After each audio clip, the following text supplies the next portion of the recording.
అసలు ఐశ్వర్యం వృద్ధి చెందాలి అంటే ప్రతి ఇంటిలో 3 ఉన్న చోట లక్ష్మీదేవి స్థిర నివాసం చేసి ఉంటుంది. ఒకటి, తులసి చెట్టు ఎండిపోకుండా ఇంట్లో ఉండాలి.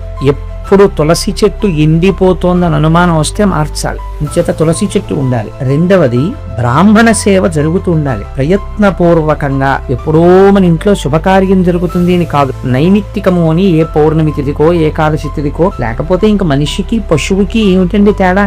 అది ఈశ్వర కైంకర్యం లేనినాడు. అందుకని బ్రాహ్మణులకి సమారాధన చేయడం అని, వేదం వినడం అని, ఇలాంటివి చేస్తూ ఉండాలి.